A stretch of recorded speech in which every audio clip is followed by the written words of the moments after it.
இன்றைக்கி தளிகை வந்து ஜீரக சாதமும் உருளைக்கிழங்குல குஜ்ஜும் கிரேவி டைப்பில். Jeera rice and aloo gravy. Jeera rice ரொம்ப சிம்பிளாக தான் பண்ண போகிறேன். ஒரு டம்ளர் வந்து ரைஸ் வச்சுருக்கேன், அலுமி வச்சுருக்கேன். நல்லா பெரிய டீஸ்பூன், ஒரு டீஸ்பூன் வந்து ஜீரகம். தாளிக்கிறதுக்கு கொஞ்சம் இந்த எண்ணெய்க்கு பதில் வெண்ணெய் வச்சுருக்கேன், உப்பு, அவ்வளோதான். சிம்பிள் இது. இது வந்து தாளிக்கிறதுக்கு வந்து ஜீரகம் தான். வெண்ணெய் போட்டு ஜீரகம் தாளிச்சிட்டு அரிசியை போட்டுட்டு உப்பையும் போட்டு ஒரு 2 கிளாஸ் ஜலம் விட்டு வச்சோம்னா அப்படியே இதாகிடும். ஓகே. இது வந்து உருளைக்கிழங்கு கிரேவி. உருளைக்கிழங்கு இல்லைன்னா சக்கரை கிழங்கு போட்டுக்கலாம். வெண்டைக்காயும் நல்லாயிருக்கும். வெண்டைக்காய் நல்லாயிருக்கும். இது வந்து எப்படின்னா தயிர், நல்லா ஒரு கிளாஸ் புளிக்காத தயிர். அப்புறம் வந்து ஒரு டீஸ்பூன் வந்து மிளகாப்பொடி, மஞ்சப்பொடி 1/2 டீஸ்பூன். அப்புறம் வந்து வறுத்துட்டு அரைக்கிறதுக்கு வந்து நல்லா 2 டீஸ்பூன் வந்து தனியா, 2 டீஸ்பூன் வந்து சோம்பு, 1 டீஸ்பூன் கசகசா, 1/2 டீஸ்பூன் ஜீரகம், 1/2 டீஸ்பூன் மிளகு, 4 முந்திரி பருப்பு, ஒரு 5 ஏலக்காய், ஒரு 4 கிராம்பு. இது வந்து வறுத்து அரைச்சின்ற பொடி பண்ணிவிடுவேன். இந்த பொடி, மிளகாப்பொடி, மஞ்சப்பொடி இதையும் போட்டு நல்லா திக் பண்ணி கிரேவிக்கு வச்சுருவேன். தாளிக்கிறதுக்கு வந்து 1/2 ஸ்பூன் பெருங்காயம், 1/2 ஸ்பூன் இஞ்சி. இதை தாளிச்சிட்டு இதையும் போட்டுட்டு போட வேண்டியதான். இது தாளிக்கிறது வந்து நல்ல தான். பட்டர்லேயே தாளிச்சிடுவாங்க. பட்டர் ஜாஸ்தியாக வச்சுருக்கேன். தாளிச்சிடுவாங்க. இது வந்து எப்படின்னா இந்த நம்ம டிஃபனுக்கு எடுத்துக்கலாம். அந்த அதுக்காக பண்ணியிருக்கேன். இப்போ சாதம் ப்ளஸ் கிரேவி பண்ணோம்னா மத்தியானம் லஞ்சு, பிரேக்ஃபாஸ்ட்டு, டின்னருக்கு வந்து தோசைக்கு நல்லாயிருக்கும், சப்பாத்திக்கு நல்லாயிருக்கும், பூரிக்கு நல்லாயிருக்கும். 2 in 1. சூப்பர். பார்க்கலாமா? எண்ணெய் போட்டுங்க. ஜீரகம் எண்ணெய் எவ்வளோ போட்டுருக்கா? ஒரு பீஸ் வச்சுருக்கேன். இதுக்கு கிரேவிக்கு ஒரு பீஸ் வச்சுருக்கேன். 2 பீஸ் போட்டேன் அதில். அவ்வளோதான். அது போட்டுட்டு இந்த அரிசியும் போட்டுட்டு ஒரு ஒன்றுக்கு வந்து இப்போ 2 கணக்கில் வச்சுறேன். அவ்வளோ விட்டுறேன் நான். அப்படி சிம்லேயே இருந்தோம்னா அப்படியே 2 கிளாஸ் விட்டோன்னு வச்சுக்கலாம், கரெக்டாக இருக்கும். குக்கரில் வைக்கிற மாதிரி தான். 2 கிளாஸ் வச்சுட்டு அப்படியே அடுப்பில் சிம்மில் வச்சோம்னா அப்படியே ஃபுல்லாக வெந்திருக்கும். இந்த சூட்டில் இன்னும் கொஞ்சம் இதாகிடும், நல்லா உதிரியாக வரும். ஓகே. சில பேர் வந்து பச்சை மிளகாய், இந்த புதினா எல்லாம் போடுறதா. இப்போ நான் வந்து இந்த தேசம் ஜீரகம் அந்த ஸ்மெல் வரணும் அப்படின்றதுனால வெறும் ஜீரகத்தில் வேறு எதுவுமே ஆட் பண்ணுறதில்ல. இது என்ன அரிசி? பச்சரிசி இல்லை? பச்சரிசி தான். அது இதுக்கு வந்து இது கூட போடலாம்ல, பாஸ்மதி ரைஸ், பிரியாணி ரைஸ்லாம் போடலாம். எல்லாமே போடலாம். இந்த குட்டி குட்டியாக ஒரு ஜீரா ரைஸ்னு வரும், அது கூட ரொம்ப நல்லாயிருக்கும். இப்படியா? ஜலம் வந்து 2லேருந்து 2.5 அவளுக்கு எந்த அளவுக்கு அந்த உதிரி வேணுமோ அதுக்கு மேலே போட்டுக்கலாம். ரொம்ப உதிரியாக இந்த ஹோட்டலில் கொடுக்கலாம்ல, ஸோ அந்த மாதிரி வேணும்னா 2 கிளாஸ் போட்டுக்கலாம். ரொம்ப அப்படி வெண்ணெய் பிடிக்கிற மாதிரி இருக்கும் வேண்டாம் அப்படின்னா 2.5. இது அப்படியே ஆமாம், குழசலாம் வந்து நல்லா இருக்காது. இப்படி வச்சுருக்கேன் இல்லையா, அது அப்படியே மூடி அப்படியே இருக்கட்டும். அது அப்படியே பொலன்னு வந்துடும் அப்படியே. ஓகே. இப்போ இந்த மாதிரி வெங்கலப்பானையில் வடிக்கிறதுக்கும் ஜலம் வந்து 1:2 அப்படி கணக்கு தானே? குக்கரில் வச்சாலும் அந்த கணக்கு தான். குக்கரில் வச்சா அதே இதில் வச்சு கணக்கு தான். அடுப்பில் சிம்மில் தான் வைக்கிறோம் இல்லையா, அப்படி அதே கணக்கு தான். இந்த சிப்பிள் போட்டு மூடிடுறேன். அது மூடுறதுனால அதுக்கு இந்த கணக்கு தான் வரும். அந்த ஓட்ட நடுவில் இருக்கும் இல்லையா, கொஞ்சம் ஆவி போகும். குக்கர் கணக்கு தான் வரும். ஓகே. இது சும்மா கொஞ்சம் சூடு பண்ணிக்கிறேன். ஏன்னா கசகசெல்லாம் அப்போ தான் வந்து அரைக்கும். அதனால் தனியாக சொல்லிட்டேன் இல்லையா, போட்டு லைட்டாக சூடு பண்ணிவிட்டு லேசாக பொடி பண்ணிக்கிறேன். ஓகே. போட்டோன்னே இப்படி வந்துட்டு இருந்தீங்களா, 10 நிமிஷம் ஆகிடும். இப்போ இந்த உப்பு எவ்வளோ இந்த சாத்துக்கு வேணுமோ அந்த உப்பு போட்டுட்டு இப்போ லேசாக ஒரு கிண்டிட்டு அப்படியே இருக்கட்டும். அந்த ஜலம் அப்சர்வ் ஆனோடனே ஆஃப் பண்ணிடலாம், போகிறோம். அப்புறம் அந்த சூட்டுக்கு நல்லா ஃபுல்லாக வந்துடும். ஆமாம்.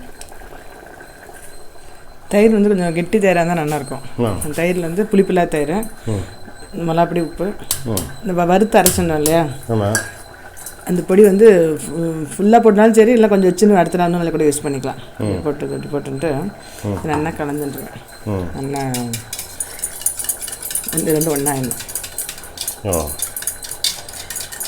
இது காரம் வந்து மிளகாப்பொடி வந்து காரத்தை பொறுத்து அது வந்து மீடியம் காரத்தை போட்டுருக்கேன். ரொம்ப காரம் இல்லை, அதனால் 1 ஸ்பூன் போட்டுருக்கேன். சப்போஸ் இன்னும் காரம் வேணுன்னா தாளிக்கிறதுக்கு வச்சுருக்கேன் இல்லையா, அந்த பெருங்காயம், இஞ்சி, அப்போ கூட வந்து போட்டுக்கலாம். வேணா 1/2 ஸ்பூன் போட்டுக்கலாம். இதில் சில பேர் வந்து துளியோண்டு வெல்லம் சேர்த்துப்பா, கொஞ்சம் ஸ்வீட் வேணும். கர்நாடகாவில் எல்லாரும் போட்டுப்பேன். ஆமாம். வெண்ணெய் போட்டுன்ட்டு பெருங்காயம், இஞ்சி இதை போட்டுருவேன். இது போட்டதுக்கப்புறம் அதை விட்டுருவேன் அந்த தயிரில் தான். அது நல்லா கொஞ்சம் இதானே ஒரு 5 நிமிஷம் ஆனோடனே உருளைக்கிழங்கு போட வேண்டியதுதான். உப்பு, உருளைக்கிழங்கு ரொம்ப ஈஸியானது இது. நான் என்ன நினச்சேன்னா இன்றைக்கி சாட்டர்டே இல்லையா, பெருமாள் பற்றி கேட்கலான்னு தோணித்து உங்கள்கிட்ட. லாஸ்ட் டைம் சொல்லியிருந்தீங்களா சாட்சியை பற்றி, இந்த பெருமாளோட திருநாமம். ஸோ அதே மாதிரி தான் சொன்னேன் ஒரு திருநாமம். பெருமாள் திருநாமமா? ஆமாம். ஓகே. விஷ்ணு சஹஸ்ரநாமத்தில் பெருமாளுக்கு ஒரு பேர் இருக்கும். அந்த பேர் என்ன தெரியுமா? இந்த பேர் சிவஹா. சிவஹாவா? ஆமாம், 27வது திருநாமம். அது வந்து சிவஹா. ஓகே. சிவா. சிவா அப்படின்னா மங்களமானவர் அப்படின்னு அர்த்தம். ஒரு காலத்தில் பர்வத ராஜாவன், அதாவது மலைகளுக்கெல்லாம் அரசன், இந்த பர்வத ராஜாவோட மகள் வந்து பார்வதி. இந்த பார்வதி வந்து சிவனை வந்து மணக்கணும், மணந்தா சிவனை தான் மணப்பேன் அப்படின்னு சொல்லி தவம் இருக்கா. ஒரு பெரிய கடும் தவம். அந்த தவத்தில் இருக்கும்போது சிவன் வந்து நினைக்கிறார், இவளை டெஸ்ட் பண்ணணும். சிவனுக்கும் விஷ்ணுக்கும் உள்ள ஒரு ஒற்றுமை என்னென்னா, தபஸ் பண்ணுறவாள் டெஸ்ட் பண்ணுவாள், பக்தி இருக்கவாள் டெஸ்ட் பண்ணுவாள், ஒரு திருவிளையாடல் பண்ணுவாள். அது வந்து எந்த அளவுக்கு நம்ம வந்து அந்த பக்தியாக இருக்கோம் அப்படின்னு பார்க்குறதுக்கு அது ஒரு சின்ன டெஸ்டிங் நடக்கும். நம்ம அது பக்தின்னு இறங்கும்போது அது உள்ளே நெருங்கிட்டோன்னு வச்சுக்கோ, அதுக்கப்புறம் சேர்த்துன்றுவா. ஆரம்பத்தில் டெஸ்டிங் கொஞ்சம் சிவியராக இருக்கும். அது மாதிரி பார்வதி வந்து நல்ல தப்பஸில் இருக்கா, கடும் தவத்தில் இருக்கா. அப்படி இருக்கும்போது சிவன் வந்து ஒரு கிழவர் வேஷத்தில் வரார். ஒரு முதியவர் வேஷத்தில் வந்து பார்வதியை வந்து டிஸ்டர்ப் பண்ணி, என்னம்மா இங்கே உட்காந்துருக்கிய இந்த மலையில், என்ன விஷயம்னு கேட்குறாரு. அப்போ நான் வந்து தப்பஸில் இருக்கேன், நான் வந்து கல்யாணம் பண்ணிண்டா சிவனை தான் கல்யாணம் பண்ணிப்பேன் அப்படின்னு சொல்கிறான். அப்போ அந்த முதியவர் சொல்கிறார், சிவன் அப்படிங்கிற பேருக்கு வந்து மங்களமானவன் அப்படின்னு அர்த்தம். ஆனால் இந்த சிவன் வந்து இருக்கிற இருப்பிடம் வந்து சுடுகாடு, அது மங்களமான இடம் கிடையாது. அவர் அணிஞ்சிக்கிற மாலையை பார்த்தா மண்டை ஓடு, அதுவும் மங்களம் இல்லை. உடம்புலெல்லாம் பூசிப்பார், சாம்பலை பூசிப்பார், அதுவும் மங்களம் இல்லை. அவரோட தொழிலை பார்த்தோம்னா அழிக்கிற தொழில், அதுவும் மங்களம் இல்லை. எதுவுமே மங்களம் இல்லை. பேர் மட்டும் சிவன் வச்சுட்டா போருமா? அவரே சொல்லிக்கிறார் தன்னை பற்றி. பேரை மட்டும் மங்களம்னு வச்சுட்டா போருமா? சும்மா நீ அவரை நினச்சிட்டு இங்கே வந்து தப்பஸ்லாம் பண்ணிட்டு இருக்காத, வேறு நல்ல மாப்பிள்ளையை பார்த்து, அப்பா சொல்கிற மாப்பிள்ளையை பார்த்து கல்யாணம் பண்ணிட்டு சாரி மாரு அப்படின்னு அந்த பெரியவர் சொல்கிறார். அதுக்கு பார்வதி சொல்கிறா, எனக்கு அதை பற்றிலாம் தெரியாது, எனக்கு மனசில் பிடிச்சிட்டு கல்யாணம் பண்ணிட்டா சிவனை தான் கல்யாணம் பண்ணிப்பேன், வேறு யாரும் என்னால் பண்ணிக்க முடியாது, வேறு யார் வந்து என்ன சொன்னாலும் நான் கேட்க மாட்டேன். என்னுடைய தவம் இது தவம் வந்து வெற்றி அடைஞ்சால் நான் சிவனை கல்யாணம் பண்ணிப்பேன், இல்லைன்னா நான் பரலோகம் போடுவேன், நான் செத்தாலும் பரவாயில்ல அப்படின்னு ஒத்த காலில் நிற்பான். அப்புறம் சிவன் வந்து தன்னுடைய சுயரூபத்தை காமிச்சு பார்வதியை கல்யாணம் பண்ணிண்டா அப்படின்னு சரித்திரம். இப்படி இருக்குது. கல்யாணம் பண்ணி சிவன் பார்வதியை கல்யாணம் பண்ணிட்டார். கல்யாணத்துக்கு அப்புறம் ஒரு நாள் மானசரோவர் ஏரி இருக்கு இல்லையா, இந்த மானசரோவர் ஏரியில் 2 பேரும் வாக்கிங் போயின்னு இருக்கா. சிவனும் பார்வதியும் வாக்கிங் போயின்னு இருக்கும்போது ஒரு ரம்யமான சூழ்நிலையில் பார்வதி வந்து கேட்குறான், என்னதான் இருந்தாலும் நீங்கள் அன்றைக்கி கிழவர் வேஷத்தில் வந்து என்கிட்ட சொன்னேன், அது எனக்கு டவுட் இருக்குது அப்படின்னு சொல்கிறான். என்ன டவுட்டு கேளு அப்படின்றார் சிவன். நீங்கள் பண்ணுறது எல்லாமே வந்து அமங்கலமான விஷயங்கள், ஆனால் உங்களுக்கு எப்படி இந்த மங்களமானவர் அப்படின்னு சிவன் எப்படி பேர் வந்தது உங்களுக்கு அப்படின்னு கேட்குறான். கேட்கும்போது சொல்கிறான், பெருமாளுக்கு 27வது நாமம் சிவஹா அப்படின்னு ஒரு பேர் இருக்குது. அந்த பேரை நான் வந்து தியானிச்சுட்டே இருப்பேன். அந்த பேர் எதுக்காக தியானிக்கிறோம் அப்படின்னா, நம்ம தொழில் இந்த அமங்கலமாக இருந்தாலும் இது வந்து நமக்கு வந்து ஒட்டாது. இதை தியானிக்கிறனால எனக்கும் சிவன்னு பேர் வந்துடுது அப்படின்னு சொல்லுவார். ஸோ இந்த பேர் வந்து மங்களமானவன் அப்படின்னு ஒரு அழகிய திருநாமம் பெருமாளுக்கு உண்டு. சிவஹா அப்படின்னு சொன்னோம்னா நமக்கு வந்து சில சமயத்தில் நமக்கு அமங்கலமான விஷயங்கள் பண்ண மாதிரி வரும். அந்த மாதிரி சமயத்தில் கூட நம்ம மனசு வந்து சுத்தமாக இருக்கிறதுக்கு இந்த ஸ்லோகம் சிவஹா அப்படின்னு சொன்னோம்னா அப்படின்னு இந்த புராண கதை சொல்கிறது. இப்போ இது நான் வந்து இதில் வந்து இன்னொரு ரிசர்ச் பண்ணியிருக்கேன். இந்த 27 அப்படின்னு பார்த்தோன்னே உனக்கு என்ன தோணும்? 27 அப்படின்னோடனே நமக்கு வந்து அக்காரடிசல் தான் ஞாபகம். ஆண்டாளோட திருப்பாவை பாசுரம். இந்த 27வது பாசுரம் கூடாரை வெல்லும் சீர்கோவிந்தா அப்படின்னு வரும். கூடாரை வெல்லும், அதாவது கூடினவால கூடுபவரை அப்படின்னு வரும். கூடாதவரை கூடாரை அப்படின்னு சுத்த தமிழில் வரும். கூடாரை அப்படின்னா கூடாதவாளை. கூடாதவாள்னா என்ன அர்த்தம்? நம்பிக்கை இல்லாதவா, பிடிக்காதவா, இவாளெல்லாம் வெல்றது. கூடாரை வெல்லும் சீர்கோவிந்தா. அங்க வந்து ஒரு அட்ஜெக்டிவ் வச்சிருக்கா, சீர்னு ஒரு அட்ஜெக்டிவ் வச்சிருக்கா ஆண்டாள். சீர்னா என்னது? இப்ப வெல்லும் அப்படின்னா நமக்கு என்ன தெரியும்? பேச்சில் வெல்லலாம், சண்டேல வெல்லலாம், யுத்தத்தில் வெல்லலாம், எப்படி வேணாலும் வெல்லலாம். ஆனால் அங்கே ஒரு அட்ஜெக்டிவ் வச்சுருக்கா ஆண்டாள். வந்து கணக்கில் தப்பாது, வார்த்தையில் தப்பாது. அதனால தான் அந்த பாசுரங்கள், திருப்பாவை பாசுரங்கள் வந்து வேதங்களுக்கு வித்து அப்படின்னு சொல்லுவாள். எல்லாம் தப்பாது, எதுவுமே தப்பாது. ஸோ ஒரு வார்த்தை சொல்கிறான்னா அது காரணம் இருக்கும். சீர்கோவிந்தா அது வந்து போர் கோவிந்தான்னு சொல்ல, சீர்கோவிந்தா. சீர்கோவிந்தான் என்னது? நற்குணங்கள், கல்யாண குணங்கள், மங்களமான குணங்கள், கல்யாண குணங்கள். இந்த கல்யாண குணங்கள், நற்குணங்கள் பார்த்து தன்னை பிடிக்காதவாளையும் ஜெயிச்சிருவார். ஆமாம். ஸோ அவ கூடாரை வெல்லும். அப்போ கூடியவர்களை எப்படி வெல்லுவார் பெருமாள்? அதை யோசிக்கணும் நம்ம. கூடியவர்களை எப்படி வெல்லுவார்? கூடியவர்கள்ட்ட தோத்துருவார் பெருமாள். விட்டு கொடுத்துருவார். பெருமாள் வந்து கூடியவர்கள்ட்ட தோத்துருவார், கூடாதவர்கள்ட்ட ஜெயிச்சிருவார். கூடாரை வெல்லும் சீர்கோவிந்தா அப்படின்னு அந்த 4 வரியில 4 வார்த்தையில ஏகப்பட்ட அர்த்தம் பொதிஞ்சு கிடக்கு. நீ கூடிட்டேன்னு வச்சுக்கோ, பெருமாளோட ஐக்கியமாயிட்ட, பெருமாளுக்கு நீ பக்தியில் வந்துட்டேன்னா உங்ககிட்ட தோக்குறதுக்கு பெருமாள் ரெடி. உங்ககிட்ட வந்து ஈகோலாம் பார்க்க மாட்டாங்க. தத்துவத்தை எப்படி கொடுக்குறாரு? ஆமாம், இது வந்து நம்ம புரிஞ்சுக்கலாம். ஏன்னா வந்து பாட்டு இதெல்லாம் வந்து பாசுரம் வந்து ஒரு போயம். அதை வந்து அதில் வந்து எல்லாத்தையும் சொல்லிட்டு இருக்க மாட்டான், நம்ம புரிஞ்சுக்கணும். இது மங்களமான குணங்கள். இது இன்னொரு விஷயம் என்னன்னா, 26வது பாசுரம் வரைக்கும் நெய்வேத்தியம்னா என்ன பண்ணுறோம்? 26 நாள் என்ன பண்ணுறோம்? வெறும் வெண்பொங்கல் இருக்கும், இல்லை புளியோதரை இருக்கும்.